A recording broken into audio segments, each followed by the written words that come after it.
Hello, everybody. Good to see all of you. Please have a seat. Well, hello, Rockville. Let me start by recognizing three public servants who fight hard every day for Maryland families and businesses. First of all, Congressman Chris Van Hollen is here. Hey, Chris. Congressman John Delaney is here. And we have the acting head of the Small Business Administration, Gene Hewlett, is here. And I also want to give a big thanks to your bosses, Sedalia and Natalia, for being such gracious hosts. I had a chance to meet them at the White House, and thank you.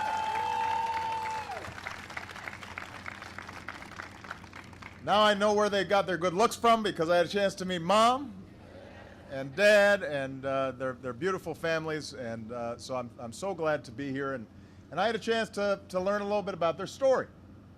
So when their parents brought them from Portugal to America almost 40 years ago, no one in the family spoke a word of English. But that didn't stop their father, Manuel, and their mother, Albertina, from having a big dream, believing that if they worked hard, they could get ahead, and that even though they never had any schooling, maybe their daughters could go to college. Maybe in America, you could make it if you tried. That's what they believed. So they started their own construction company with a pickup truck and a wheelbarrow. And when Sedalia and Natalia turned 14, they began to help, cleaning tools, translating documents, and they became the first in their family to go to college. And after graduation, they started their own business, and later they bought the family business from their parents. So today, M. Louise Construction is a $60 million company with about 250 employees.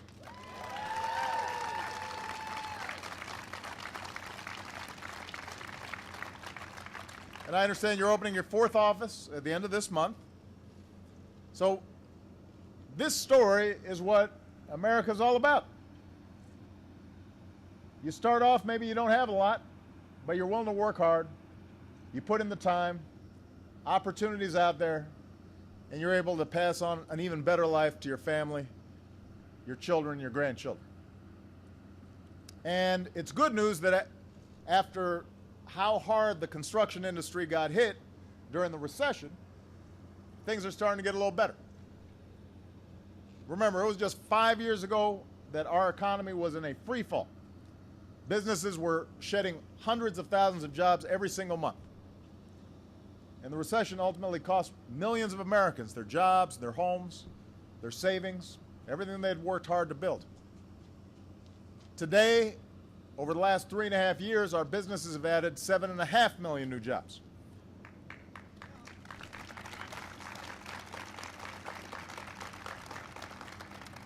Our deficits are falling.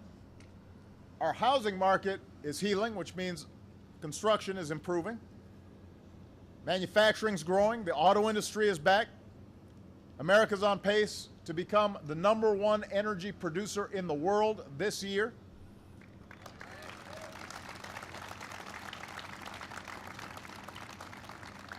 More small businesses have gotten loans so they can grow and they can hire, just like M. Louise did with the help of the Small Business Jobs Act that I signed 3 years ago. So that's part of what allowed this company to grow.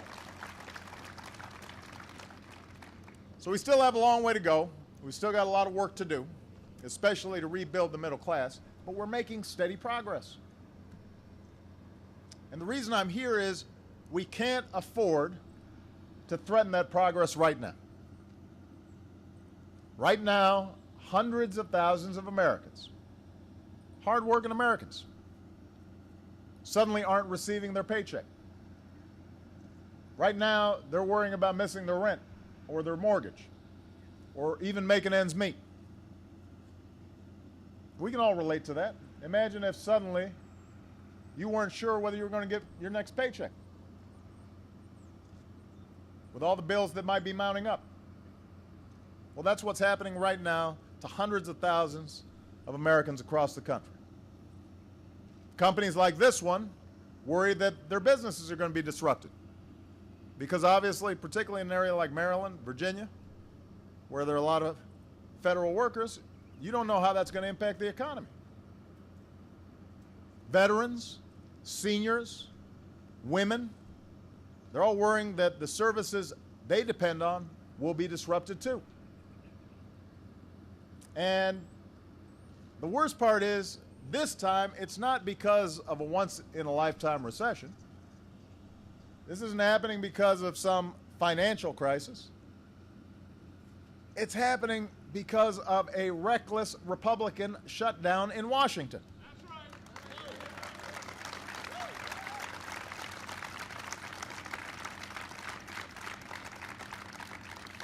Now, we've all seen the offices locked down, the monuments closed. We've heard about services denied. We've heard about benefits that are delayed. But the impacts of the shutdown go way beyond those things that you're seeing on television. Those hundreds of thousands of Americans, a lot of whom live around here, don't know when they're going to get their next paycheck. And that means stores and restaurants around here don't know if they'll have as many customers. Across the country, you've got farmers in rural areas and small business owners who deserve a loan, but they're being left in the lurch right now. They might have an application pending as we speak, but there's nobody in the office to process the loan. The SBA gives $1 billion of loans a month to small businesses. $1 billion a month and goes to small businesses all across the country. Right now, those can't be processed because there's nobody there to process them. Veterans who deserve our support are getting less help. Little kids who deserve a head start have been sent home from the safe places where they learn and grow every single day. And of course, their families then have to scramble to figure out what to do. And the longer this goes on, the worse it will be. And it makes no sense. The American people elected their representatives to make their lives easier, not harder. And there's one way out of this reckless and damaging Republican shutdown. Congress has to pass a budget that funds our government with no partisan strings attached.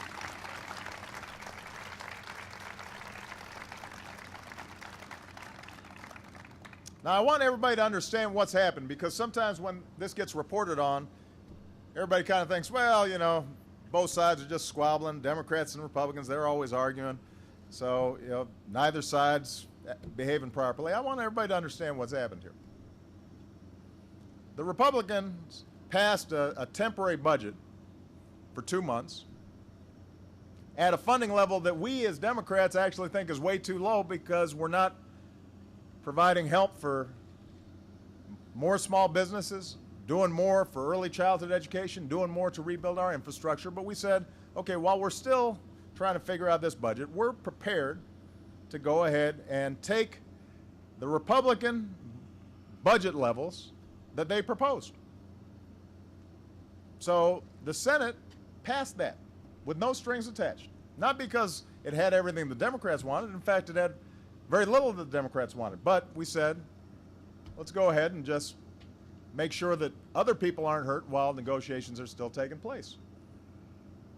So that's already passed the Senate. And we know there are enough Republicans and Democrats to vote in the House of Representatives for the same thing. So I want everybody to understand this. There are enough Republicans and Democrats in the House of Representatives today that if the Speaker of the House, John Boehner, simply let the bill get on the floor for an up or down vote, every congressman could vote their conscience, the shutdown would end today.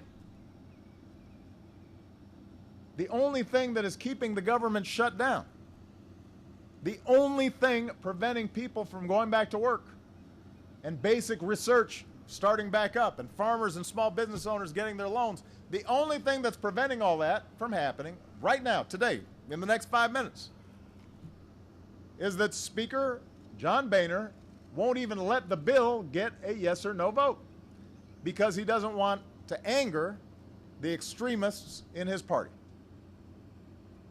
That's all. That's what this whole thing is about. And we've heard a lot from congressional Republicans the past couple of days saying they don't want this shutdown.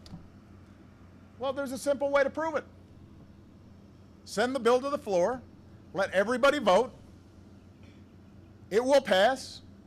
Send me the bill, I will sign it. The shutdown will be over, and we can get back to the business of governing and helping the American people.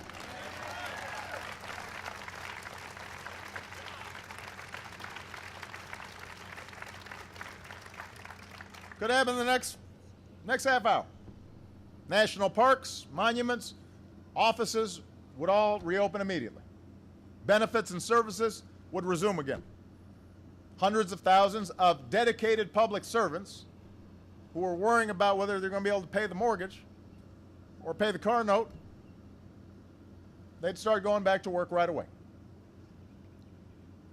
So my simple message today is call a vote. Call a vote.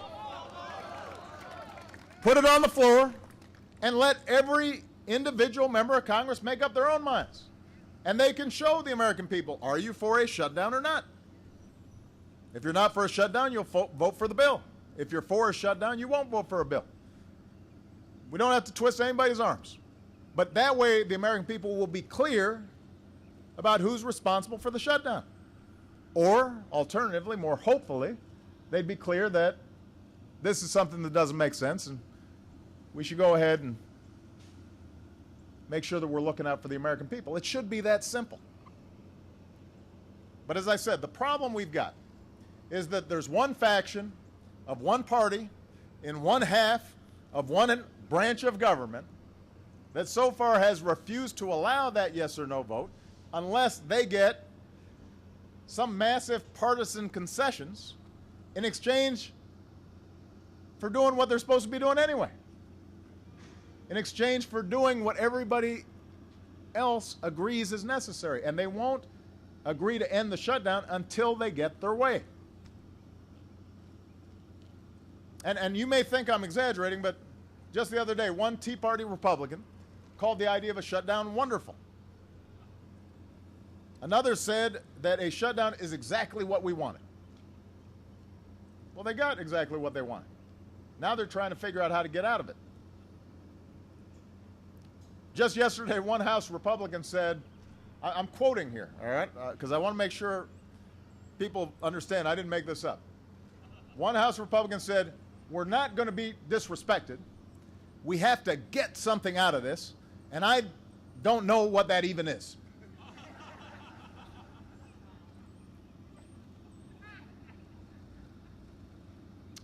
That was a quote. We're not going to be disrespected. We got to get something out of this, and I don't know what that even is. Think about that. You have already gotten the opportunity to serve the American people. There's no higher honor than that. You've already gotten the opportunity to help businesses like this one, workers like these. So the American people aren't in the mood to give you a goodie bag to go with it.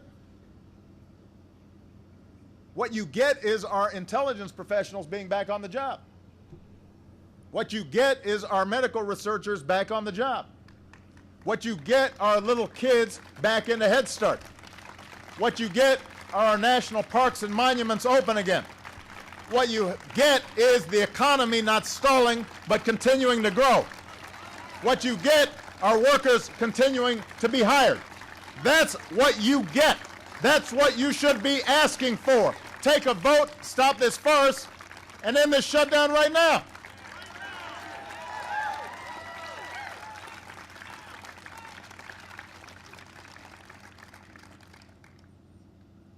If you're being disrespected, it's because of that attitude you got. That you deserve to get something for doing your job. everybody here just does their job, right? You don't, if you're working here and in the middle of the day you just stopped and said, you know what, I want to get something, but I don't know exactly what I'm going to get, but I'm just going to stop working until I get something, and I'm going to shut down the whole plant until I get something. You'd get fired.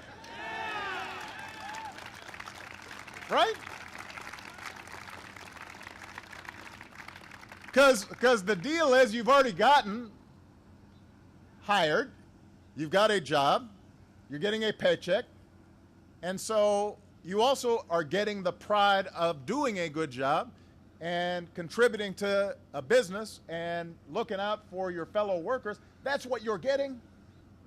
Well, it shouldn't be any different for a member of Congress. Now, unlike past shutdowns, I want to make sure everybody understands this, because again, sometimes the tendency is to say, well, both sides are at fault. This one has nothing to do with deficits or spending or budgets. Our deficits are falling at the fastest pace in 60 years. We've cut the deficits in half since I took office.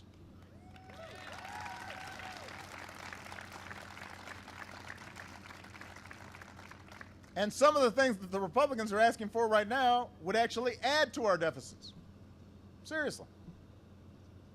So this is not about spending, and this is not about fiscal responsibility. This whole thing is about one thing: the Republican obsession with dismantling the Affordable Care Act and denying affordable health insurance to millions of Americans. That's all this has become about. That seems to be the only thing that unites the Republican Party these days. Through this whole fight, they've said the American people don't want Obamacare, so we should shut down the government to repeal it or delay it. But here's the problem. The government's now shut down, but the Affordable Care Act is still open for business. So they're not even accomplishing what they say they want to accomplish. And by the way, in the first 2 days since the new marketplaces, basically big group plans that we've set up, first 2 days that they open, websites where you can compare and purchase new affordable insurance plans and maybe get tax credits to reduce their costs, millions of Americans have made it clear they do want health insurance. More than 6 million people visited the website, healthcare.gov, the day it opened. Nearly 200,000 people picked up the phone and called the call center. In Kentucky alone, this is a state where I didn't win Kentucky. So I know they weren't doing it for me. In Kentucky, nearly 11,000 people applied for new insurance plans in the first 2 days, just in one state, Kentucky. And many Americans are finding out when they go on the website that they'll save a lot of money or get health insurance for the first time. So I would think that if in fact this was going to be such a disaster that the Republicans say it's going to be, that it was going to be so unpopular, they wouldn't have to shut down the government. They could wait. Nobody'd show any interest. There'd be like 2 people on the website, and everybody would then vote for candidates who want to repeal it. It's not as if Republicans haven't had a chance to debate the health care law. It passed the House of Representatives. It passed the Senate. The Supreme Court ruled it constitutional. You remember all this. Last November, voters rejected the presidential candidate that ran on a platform to repeal it. So the Affordable Care Act has gone through every single democratic process, all 3 branches of government. It's the law of the land. It's here to stay. I've said to Republicans, if there are specific things you think can improve the law to make it even better for people as opposed to just gutting it and leaving 25 million people without health insurance, I'm happy to talk to you about that. But a Republican shutdown won't change the fact that millions of people need health insurance, and that the Affordable Care Act is being implemented. The shutdown does not change that.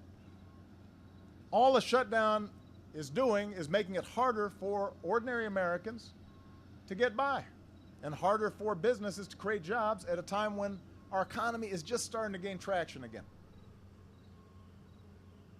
You've heard Republicans say that Obamacare will hurt the economy, but the economy has been growing and creating jobs.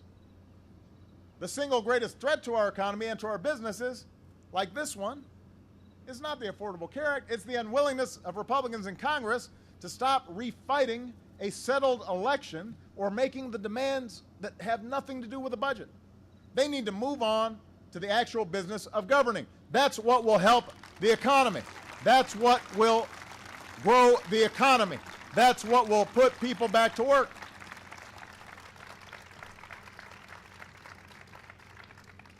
And more than that, House Republicans need to stop careening from one crisis to another in everything they do. Have you noticed that? Since they've taken over the House of Representatives, we have one of these crises every 3 months. Have you noticed? And you keep on thinking, all right, well, this is going to be the last one. They're not going to do this again. And then they do it again. I know you're tired of it. I'm tired of it. It doesn't mean that they're wrong on every single issue. I've said I'm happy to negotiate with you on anything. I don't think any one party has a monopoly on wisdom, but you don't negotiate by putting a gun to the other person's head. Or worse yet, by putting a gun to the American people's head by threatening a shutdown. And by the way, even after Congress reopens your government, it's going to have to turn around very quickly and do something else, and that's pay America's bills. I want to spend a little time on this. It's something called raising the debt ceiling, and it's got a lousy name, so a lot of people end up thinking, I don't know, I don't think we should raise our debt ceiling because it sounds like we're raising our debt. But that's not what this is about. It doesn't cost taxpayers a single dime.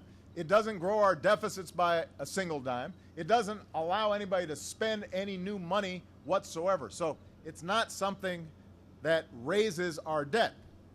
What it does is allow the U.S. Treasury, the U.S. government, to pay the bills that Congress has already racked up. I want you to think about this. If you go to a restaurant, you order a meal, you eat it, maybe you have some wine, maybe you have 2 glasses of wine. Great meal. And then you look at the tab, it's pretty expensive, and you decide, I'm not going to pay the bill. Well, you're not saving money. You're not being frugal. You're just a deadbeat. Right?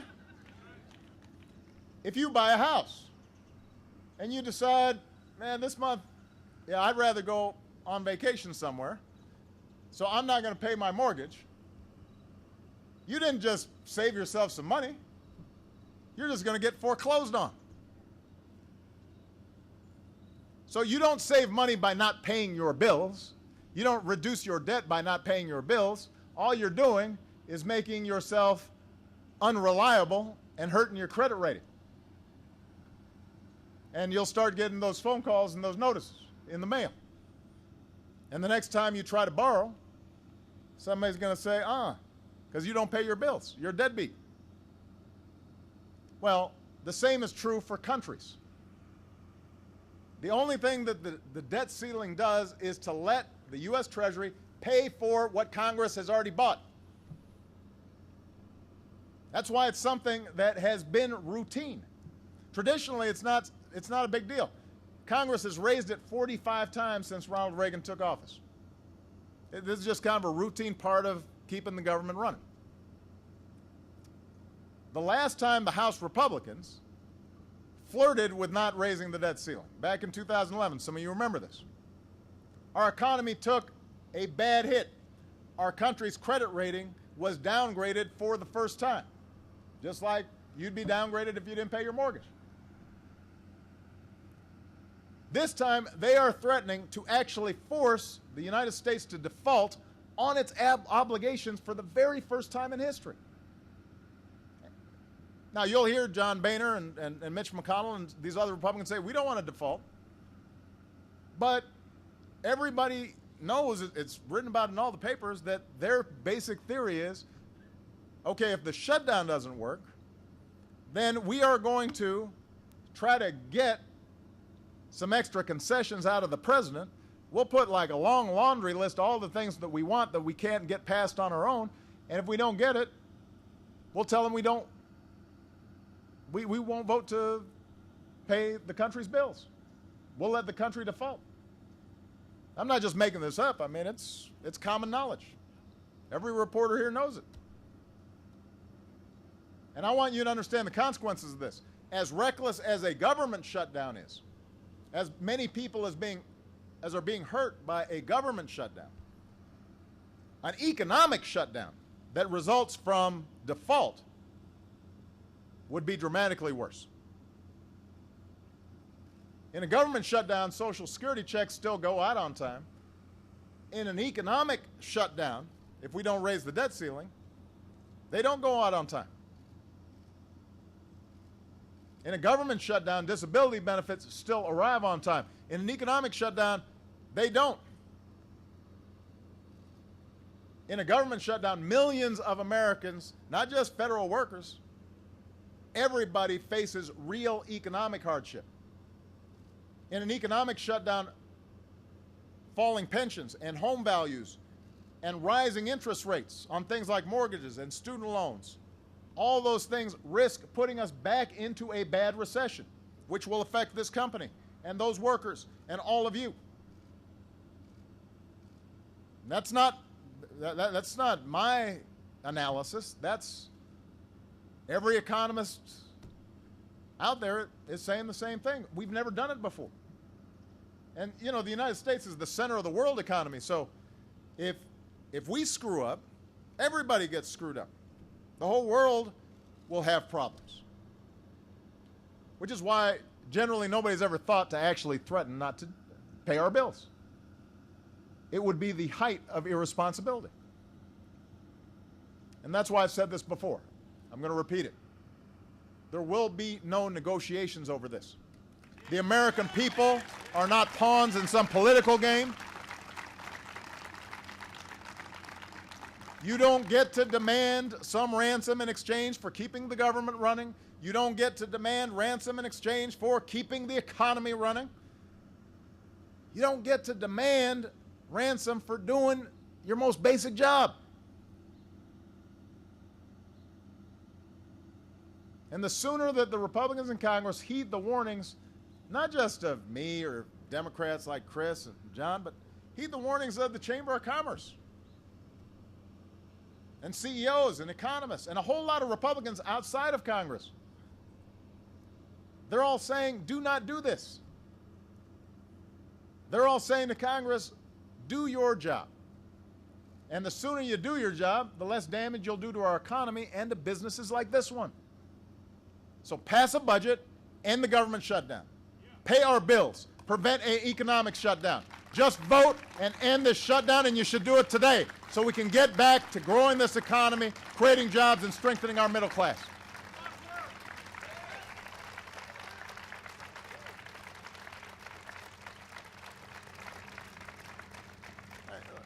Let me close just by sharing a story I heard as I was getting ready to come here today.